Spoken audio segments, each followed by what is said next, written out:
Kaya napakalaki po ng pagkakaiba ng misa kaysa banal na hapunang nasa Biblia. Sa Biblia po, binasa natin kanina, sa pagbabanal na hapunang isinagawa ng Panginoon Jesucristo kasalo mga alagad niya, nagpakain po ng tinapay at nagpainom ng katas ng ubas. Sa misa po ay inalis na ho yung pag-inom. Kaya nga si Lucian Binay may bahagi dun sa aklat na binasa mo, kapatid ng Victor, no, kung saan sinabi niya na may mga pagkakataon pagka siya nagbimisa, halos ayaw na niyang ituloy. Sapagkat, yun nga, binabanggit niyang uminom tayong lahat dyan, pero pagkatapos sabi niya, siya lang ang inom at yung mga miyembro, hindi ginagawa yung pag-inom. Hindi lang yan ang babaguhin niya sa Katoliko. Hindi ikaliligtas ang pananatili po sa loob ng simbahang Katoliko. Even to destroy the Bible. But the Catholics, they remove the idol one. 1 plus 1 plus 1, paano naging iisa? Kung ang tanda ng Diyos ay Sabat, ang tanda ng Beast ay Sunday. Yan ang kahulugan nun. Palpak master. Ako po si Kabornok at ako ang inyong taga-Suri. Sa puntong ito ng ating programa, kung hindi ka pa nakasubscribe, pakiclick po ng subscribe button at ang notification bell para updated po tayo sa ating mga susunod na videos. Kaya, let's go at simulan na natin!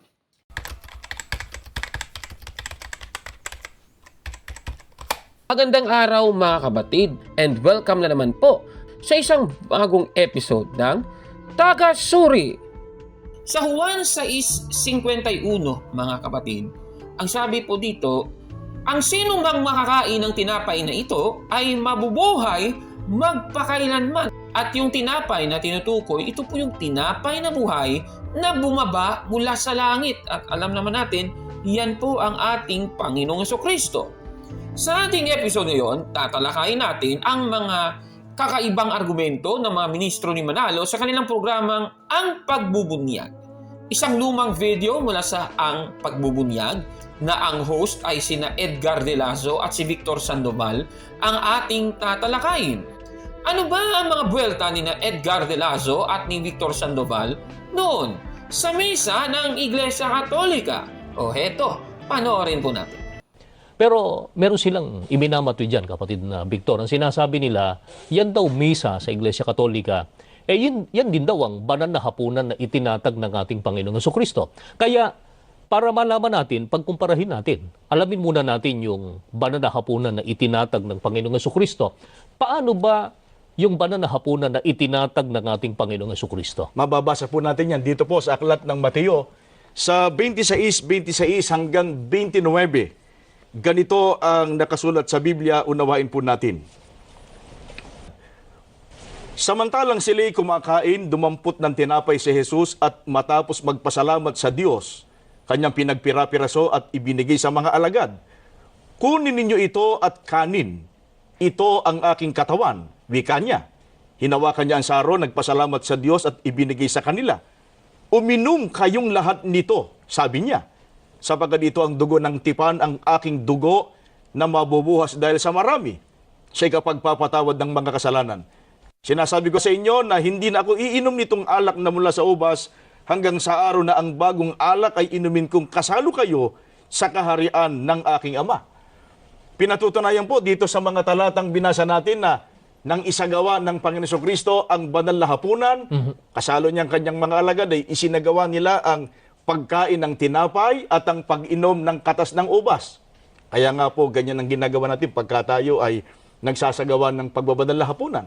Sapagkat kung ano ang nakabatay sa Biblia.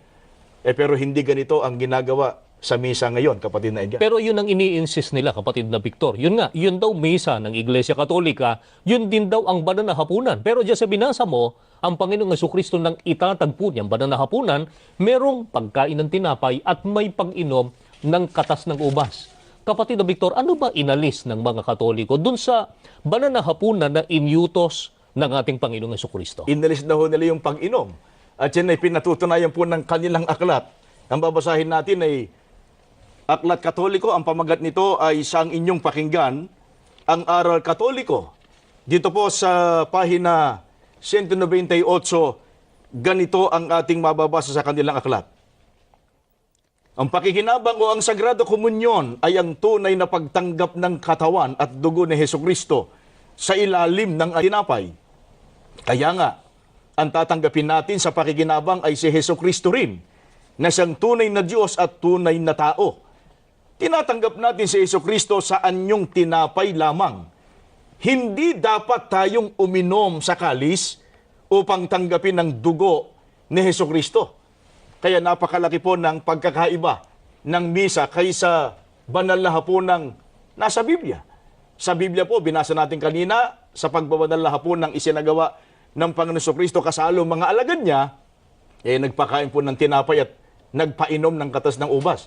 Sa misa po ay inalis na ho yung Panginoon. Kaya nga si Lucien Binay may bahagi dun sa aklat na binasa mo, kapatid na Victor, no, kung saan sinabi niya na may mga pagkakataon pagka siya nagmimisa, halos ayaw na niyang ituloy. Sapagkat, yun nga, binabanggit niyang uminom tayong lahat dyan. Pero pagkatapos sabi niya, siya lang ang inom at yung mga miyembro, hindi ginagawa yung pag-inom. Ayon po sa kanila, ang misa daw ng Iglesia Katolika ay hindi ang banal na hapunan ng Biblia. At yung batayan nila, Mateo 26:26 hanggang 28, sabay basa ng mga referensya. Nakikita nyo sa screen ang aklat na siya ang inyong pakinggan, ang aral na Katoliko. Tanong, totoo ba ang kanilang mga pahayag na ito, mga kapatid? Sige, titingnan na natin. Okay. Puntaan natin yung aklat na kanilang ginamit. Siya ang inyong pakinggan ni Enrique Demon, page 198. Nakikita nyo po sa screen, yan ang kanilang kinote. Ayan, makikita nyo po yan. Ayan pa. Ayan pa. Ngayon, ito yung nakapagtataka. Kung napapansin, meron po yung karugto kasi merong kama tapos may dot. Ayan, no? Sa kanilang quotation, naglagay ng dot. Hindi itinuloy ang pagbasa. Pero, para mas mainam, siguro, babasahin natin yung karugtong, ano? Eto. Ganito po ang ating mababasa. Tinatanggap natin si Hesukristo sa anyong tinapay lamang. Hindi dapat tayong uminom sa kalis upang tanggapin ang dugo ni Hesukristo, sapagkat sa ilalim ng anyong tinapay ay tinatanggap natin ang kanyang katawang buhay kasama ang kanyang dugo. Kaya't sino mang kumain ng tinapay o uminom sa kalis ng Panginoon nang di nararapat ay magkakasala sa katawan at dugo ng Panginoon. Unang Korinto 11:27. Sa nabasa natin, mga kababayan, yung karugtong pala doon sa dot. Ayan, ang sabi doon, sapagkat sa ilalim ng anyong tinapay ay tinatanggap natin ang kaniyang katawang buhay kasama ang kaniyang dugo. Bakit hindi nila binasa yun? Mga kababayan, nako naman. Base sa aklat nating binasa, nasa tinapay po ang laman at dugo ni Kristo. At yung binatayan ng aklat, akala ninyo siguro, hindi yan mababasa sa Biblia. Nasa Biblia po yan. Unang Korinto 11:27 na ganito po ang sabi sa salin na ang dating Biblia. Kaya't ang sino mang kumain ng tinapay o uminom sa saro ng Panginoon na di nararapat ay magkakasala sa katawan at dugo ng Panginoon. Dito po sa nabasa natin, ito, tignan ninyo ito. Kung sino man ang kakain ng tinapay o iinom dun sa saro ng Panginoon, ibig sabihin, you have two choices. Pipili ka sa isa kasi kayo yung ginamit na conjunction or, ano? Ibig sabihin yun pala yun, ano? Kung sino man yung kakain ng tinapay o iinom sa saro ng Panginoon, ano daw? Magkakasala daw sila sa katawan at sa dugo ng Panginoon. Ibig sabihin, kung kakain ka ng tinapay na hindi ka naman nararapat, otomatikong igay nagkasala both sa katawan at sa dugo ng ating Panginoon. Napakaliwanag po yan, mga kababayan. Diba? Kahit kakain ka ng tinapay na hindi nararapat, o di naman kaya ay iinom sa saro ng Panginoon na hindi nararapat, magkakasala ka talaga sa katawan at dugo ng ating Panginoon Hesukristo. Mga kababayan. Bakit ganon? Kasi nga, during the consecration, nag-unite na po ang katawan at dugo ng ating Panginoong Hesukristo doon sa tinapay at sa bino, Mga kababayan, ang proseso niyan, transubstantiation. Klarong-klaro po yan. Katunayan nga, sasalin na ang salita ng Diyos sa Juan 6:51 nating binasa kanina. Ang sabi doon, ang sino mang makakain ng tinapay na ito ay mabubuhay magpakailanman. Hindi naman sinabi ng talata na ang sino mang kakain ng tinapay at iinom ng dugo ng Panginoon. Wala namang ganun, ano? Sapat na po kung kakain ka ng tinapay para mabuhay ka magpakailanman. Napakaliwanag nga sa talatang yan, no? Nasa talata na po yan ng Biblia, mga kababayan.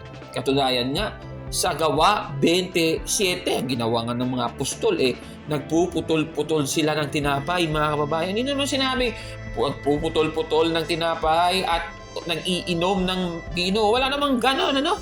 Ang sabi, nagpuputol-putol sila ng tinapay. Kasi nga, enough na po yan. Nandyan na ang katawan at dugo ng ating Panginoong Hesukristo. So, ibig sabihin nito, ipinapahiwatig po ng mga talatang ito na sapat na po ang tinapay dahil nandito na ang katawan at dugo ni Kristo. At yan ang aral ng Iglesia Katolika, Catechism of the Catholic Church, paragraph 1413. Ganito po ang sabi, by the consecration, the transubstantiation of the bread and wine into the body and blood of Christ is brought about. Klarong-klaro. At ano po ba itong consecrated species na ito? Ang sabi dito, under the consecrated species of bread and wine, Christ Himself, living and glorious, is present in a true, real, and substantial manner, His body and His blood, with His soul and His divinity. Napakaliwanag po, mga kababayan. Klarong-klarong sabi that during the transubstantiation process, ang tinapay at ang alak ay naging katawan at dugo ng ating Panginoong Hesukristo. Mga kababayan. Kaya itong pahayag ng dalawang ministrong ito, Kaya napakalaki po ng pagkakaiba ng misa kaysa banal na hapunang nasa Biblia. Sa Biblia po, binasa natin kanina, sa pagbabanal na hapon ng isinagawa ng Panginoon Hesukristo kasalo mga alagad niya, nagpakain po ng tinapay at nagpainom ng katas ng ubas. Sa misa po ay inalis na ho yung pag-inom. ang masasabi ni Capor, no? Pasted, yan, mali yan. Ako naman. Ano ba ang mga buwelta nung dalawang ministrong ito sa misa ng Iglesia Katolika? O eto, pakinggan natin. Pero tinatanggap po ba mga kaibigan na nung una nagpapakain at nagpapainom sa banal na hapunan na kung tawagin po nila ay komunyon? Panoorin po natin ito. Sinasabi naman ng mga otoridad Katoliko sa aklat na pinamagatang The Story of the Church ang ganito. Sa pasimula ay isinasagawa lamang ito kung linggo. Subalit sa pasimula ng ika-4 na siglo ay naging tuntunin na ang araw-araw na misa. Ang unang Kristiyano ay tumanggap ng banal na komunyon sa ilalim ng 2 anyo, tinapay at alak. At sa aklat na pinamagatang The Question Box na isinulat ng isang paring Katoliko na si Bertrand Conway ay ganito ang kanyang pahayag. Sa makatwid, kahit ang komunyon sa 2 uri ay karaniwang kaugalian sa loob ng 12 siglo, nananatiling gayon din ito sa silangan. Gayunman, laging sinasang-ayunan ng Iglesia Katolika ang kasalukuyang kaugalian sa pagtanggap ng banal na Eukaristya sa alinmang uri. Ang kasalukuyang batas sa pagtanggap ng komunyon sa anyong tinapay ay nagmula sa konsilyo ng Constancia noong 1414. Ang batas na ito ay pinagtibay ng konsilyo ng Trento. Sa mga kapatid na Victor, noon pala, ang Iglesia Katolika sa pagsasagawa nila ng tinatawag nilang komunyon ay nagpapakain sila ng tinapay at nagpapainom ng katas ng ubas. Pero yun nga, binago nila, inalis nila ang pag-inom. Mga kaibigan, ano po dahilan, kapatid na Victor, ipaglingkod natin sa kanila, ano dahilan bakit inalis ng Iglesia Katolika ang pag-inom sa banal na hapunan? Ang babasahin po natin ay aklat na pinamagatang ang Iglesia ni Cristo at iba't ibang sektang protestante. Ang sumulat po nito isang pare si Juan Trinidad. Dito po sa pahina 80 hanggang 81, ganito ang sinasabi ng aklat na ito. Noong unang panahon ay pinaiinom ang lahat ng mahal na dugo. Gayunman mula pa rin noong unang panahon, ang mga may sakit ay hindi pinaiinom upang huwag malapastangan ng mahal na dugo kung sakalit isuka. Nagdaan ng panahon, kumapal ang mga Kristiyano, hindi kakaunti ang nangaririmarim na uminom sa pinag-inuman ng 50 o 100 tao. Umaasim ang alak kung hindi agad na uubos. Madaling makasagap ng pagkahawa ng sakit, kaya't pinayagan ng Santa Iglesia na matanggap ang komunyon sa pamamagitan ng mahal na hostya lamang. Dumating ang mga herehe na nangagsisigaw na hindi maaaring gawin ang ganitong bagay na ito'y labag sa utos ng Diyos. Na ang Santa Iglesia ay nabubulusok sa kasalanan. Kaya't upang ipakilala ng Santa Iglesia sa mga herehe na ang Santa Iglesia ay hindi maaaring magkamali sa anumang itinuturo tungkol sa ikabubuti ng ating kaluluwa, ay ipinag-utos na huwag nang tanggapin ang komunyon, kundi sa pamamagitan ng mahal na ostya lamang. Ang dahilan pala kaya inalis ng Iglesia Katolika ang pag-inom sa banal na hapunan ay dahil noon daw kumapal ang mga Kristiyano, hindi kakaunti ang nangaririma uminom sa pinag-inuman ng 50 o 100 tao. Dahil sa umaasin daw ang alak, kung hindi agad maubos, madali rin makasagap ng pagkahawa ng sakit. Kaya't pinayagan na ng Santa Iglesia na matanggap ang komunyon sa pamamagitan ng mahal na ostya lamang. Kaya yung pag-aalis nila, kapatid na Edgar, ng pag-inom sa banal na hapunan ay napakalaking kalapastanganan sa Panginoon Diyos sapagkat hindi nila isinaalang-alang ang sinasabi ng Biblia. Kaya sa halip na solusyonan nila, lunasan yung problema na nakita nila, ang ginawa nila, inalis yung pag-inom, binawasan ang utos ng Panginoon Diyos. Mga kaibigan, ano kaya ang parusang igagawa ng Panginoon Diyos doon sa mag-aalis, doon sa magbabawas sa kanyang mga salita? Babasahin natin ang pasya ng ating Panginoon Diyos. Dito po sa aklat ng Apokalipsis 22:18 hanggang 19. Ganito po ang itinuturo sa atin ng banal na kasulatan. Aking sinasaksihan sa bawat taong nakikinig sa mga salita ng hula ng aklat na ito. Kung ang sino man ay magdagdag sa mga ito, ay daragdagan siya ng Diyos ng mga salot na nakasulat sa aklat na ito. At kung ang sino man ay mag-alis sa mga salita ng aklat ng hulang ito, ay aalisin ng Diyos ang kanyang bahagi sa punong kahoy ng buhay at sa bayang banal na nakasulat sa aklat na ito. Yan po ang pasya ng ating Panginoon Diyos. Sa sino mang magdaragdag o mag-aalis sa kanyang mga salita, hindi po sila maliligtas. At kaya natin inihahayag ang katotohanan ng ito.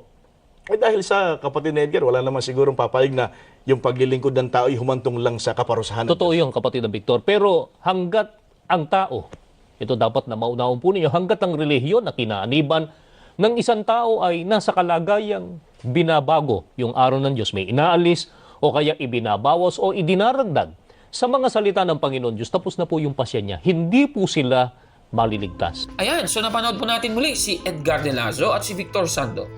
At ayon sa kanila, ang hindi pag-inom ng alak sa misa ng Iglesia Katolika ay lumalabag daw sa nakasulat sa Biblia. Isang talata daw yun, Apokalipsis 22:18 hanggang 19. Kasi nga, yung paraan ng pagmimisa sa Biblia ay binago daw yung ibang mga detalye ng Iglesia Katolika at yan ay mababasa sa iba't ibang aklat. Kagaya nitong The Story of the Church ni George Johnson na kanilang kinot kanina, pati yung aklat na The Question Box ni Bertrand Conway. Ayan, nakita nyo sa screen. At binasa din nila ang aklat na ang Iglesia ni Cristo at iba't ibang sektang protestante ni Juan Trinidad. Nakikita nyo po yung mga quotation sa inyong mga screen. Ayan.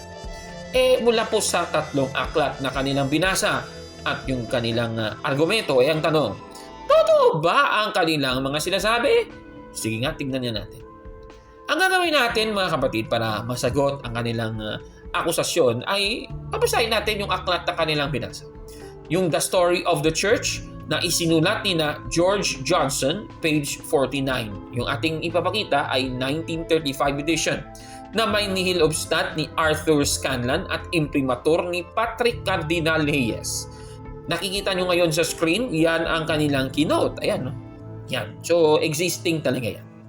Pero, siguro, ang mas mainam, itataas natin para malaman ang buong konteksto. Sige, ganito pong sabi doon. Hanggang sa katapusan ng unang siglo, ang Eukaristiya ay ginaganap sa gabi, kasabay ng isang hapunan na kilala bilang agape o ang piging ng pag-ibig. Kalaunan, naging kaugalian na ang pagdaraos ng Eukaristikong serbisyo sa umaga. Noong una, ito ay nagaganap lamang tuwing linggo. Ngunit sa simula ng ika-4 na siglo, ang araw-araw na misa ay naging tuntunin. Ang mga unang Kristiyano ay tumanggap ng banal na komunyon sa parehong anyo, tinapay at alak. Sa ating mga nabasa dito sa aklat na ito, wala naman tayong problema. Tuwing linggo po, sila po ay nagko-komunyon. Meron pong misa, mga kababayan. Kagaya ng nasagawa 27, ang pagpuputol-putol ng tinapay ay ginawa ng mga unang Kristiyano sa unang araw ng sanglinggo. Okay naman yun. Biblical naman yung sinabi ng aklat. Ngayon, puntahan natin yung aklat na kanila ring kinote, yung ang Iglesia ni Cristo at iba't ibang sektang protestante ni Juan Trinidad sa page 80. Ito po yung kinote nila. Nakikita nyo sa screen. Ayan. Ngayon, kung nakikita ninyo, meron po silang iniwasan. Ewan ko lang kung napansin nyo kanina. Ayan, ipapakita ko po. Sige. So, yun yung mga binasa nila. Ayan. Tingnan ninyo mga kapatid. Ayan. So, dito, meron pong ... Itong kanilang quotation na ipinakita sa screen. Pagkatapos, tingnan ninyo, after nitong slide na to ay merong sinasabing nagdaan ang panahon, kumapal ang mga Kristiyano. O yan So, tingnan ninyo So, doon sa ... Ayan, ipakita ko po sa inyo. Upang huwag malapastangan ang mahal na dugo kung sakalit isuka. Ayan, may ... Pero ang karugtong ba ay itong salitang nagdaan? Hindi naman ito po yung portion na hindi nila binasa. At babasahin natin sa inyo yung hindi nila binasa. Itong ugaling ito ay pinayagan ng Santa Iglesia dahil sa ang ating Panginoong Jesucristo ay buong nasa mahal na hostya at buong nasa kalis. Kaya't kahit ang mahal na hostya lamang ang tinatanggap ay buo ring tinatanggap ng ating Panginoong Jesucristo, katawan, dugo, kaluluwa at pagka-Diyos. At meron siyang sinight na talata. At yan ay nasa Juan 6:51. Ayan ang sino mang makakain ng tinapay na ito ay mabubuhay magpakailanman. Yan pala ang rason kung bakit may mga pagbabago sa misa. Itong fundamental concept na ito, hindi ito nagbago mga kababayan. Klarong-klaro naman po yan. At ang ating gustong i-drive dito, sapat na po yung pagkain ng tinapay para mabuhay ka magpakailanman dahil ito mismo ay ang laman ng ating Panginoong Jesucristo, mga kababayan. Ngayon, doon sa kanilang issue na kesyo sa history ng misa, may pagbabago daw. Noon daw, every Sunday, noong 4th century, base din sa aklat na The Story of the Church, ay naging araw-araw. Sabi nila, lumalabag daw ito sa Apokalipsis 22:18 hanggang 19, na ang salita ng bulan ng aklat na ito, itong binabanggit na ito, ay, kung dadagdagan mo daw, delikado daw yan, mga kababayan. Pero tanong, ano ba ang aklat na tinutukoy sa Apokalipsis 22:18 hanggang 19? Siguro, Biblia rin ang sasagot, Babasahin natin ang Apokalipsis 1:1 hanggang 3. Anong aklat ba ang tinutukoy? Ganito po ang ating magbasa. Ang Apokalipsis ni Jesucristo na ibinigay ng Diyos sa Kanya upang ipahayag sa Kanyang mga alipin. Sa makatwid ay ang mga bagay na nararapat mangyaring madali at Kanyang ipinadala at ipinaalam sa pamamagitan ng Kanyang anghel sa Kanyang alipin na si Juan, na sumaksi sa salita ng Diyos at sa patotoo ni Jesucristo sa lahat ng mga bagay na nakita niya. Mapalad ang bumabasa at ang nangakikinig ng mga salita ng hula at tumutupad ng mga bagay na nangasusulat doon, sapagkat ang panahoy malapit na. Sa nabasa natin, mga kababayan, ang aklat na merong salita ng hula, tumutukoy pala yon sa aklat ng Apokalipsis, mga kababayan. Klarong-klaro po yan. Mga kapatid, hindi po yung buong Biblia, no? Ako naman, ang aklat ng Apokalipsis nga, hindi pa natapos nung isinulat ang Apokalipsis 22:18 hanggang 19. Paano naging Biblia yan? Ako naman, grabe naman talaga. Katunayan, yan din po ang pananaw ng mga Bible scholars, kagaya ng aklat na The Cambridge Bible Commentary on the New English Bible ni T.F. Glasson. Itong komentary niya sa Revelation chapter 22 verse 18, ganito pong sabi, niliwat ko na po sa Tagalog. Tiyak na ang tinutukoy na salot ay dinisenyo upang pangalagaan ang integridad ng aklat ng Apokalipsis. Hindi upang sakupin ang buong kanon ng bagong tipan. Klarong-klaro po, hindi po buong Biblia ang tinutukoy, ano? Ang tinutukoy ng aklat ng hula ay ang aklat ng Apokalipsis. At dahil dyan, hindi po dapat dadagdagan, yan ang sabi doon, ano? Pero para sabihin na dahil may mga changes sa misa, lalabagin daw ang Apokalipsis 22:18 hanggang 19. Ako, mali naman pala talaga yan, ano? Sa aklat naman na Barnes Notes on the New Testament, ganito naman po ang sabi niya, no? Kung ang sino man ay magdagdag sa mga ito, ang tinutukoy dito ay ang aklat ng Apokalipsis lamang, sapagkat noong panahong iyon, ang mga aklat na bumubuo sa tinatawag nating Biblia ngayon ay hindi pa nakolekta bilang isang solong aklat. Ang talatang ito sa makatwid ay hindi dapat gamitin bilang pangtukoy sa buong banal na kasulatan. Napakaliwanag ng ating nabasa, mga kababayan. Ibig pong sabihin, hindi po magagamit ang Apokalipsis 22:18 hanggang 19 para sabihin mali ang Iglesia Katolika, mga kababayan. In fact, may mga pagbabago naman sa misa through the years, ano? Dahil inalaw ng Diyos yan. Mateo 16:19. Ang sabi ng talata, ibibigay ko sa iyo ang mga susi ng kaharian ng langit at anuman, ulitin natin, ano? At anumang inyong talian sa lupa ay tatalian sa langit. At anumang iyong kalagan sa lupa ay kakalagan sa langit. Klarong-klaro, mga kababayan. Kaya itong sinasabi ng mga ministrong ito. Yan po ang pasya ng ating Panginoon Diyos. Sa sino mang magdaragdag o mag-aalis sa kanyang mga salita, hindi po sila maliligtas. At kaya natin inihahayag ang katotohanan ito. Dahil sa kapatid Edgar, wala naman sigurong papayag na yung paglilingkod ng tao ay humantong lang sa kaparusahan. Totoo yung kapatid na Victor. Pero hanggat ang tao, ito dapat na maunawang po ninyo, hanggat ang relihiyon na kinaaniban ng isang tao ay nasa kalagayang binabago yung araw ng Diyos, may inaalis o kaya ibinabawas o idinaragdag sa mga salita ng Panginoon Diyos, tapos na po yung pasya niya. Hindi po sila maliligtas. Sabi ni Cabor, no? Pastor, yan, mali yan. Ako? Kaya ikaw, na nanonood ngayon, iniimbitahan kita. Tanggapin ang katawan ng ating Panginoong Jesucristo sa misa, mga kababayan. Bakit? Juan 6:51 na nagsasabi, ang sino mang makakain ng tinapay na ito ay mabubuhay magpakailanman, mga kababayan. Ano pong masasabi ninyo sa ating episode ngayon? Paki-comment po sa baba, mga kapatid. At kung like mo ang video na ito, paki-smash ng like button at mag-subscribe sa ating YouTube channel, Taga-Sorry! Kaya, huwag maniwala sa sabi-sabi.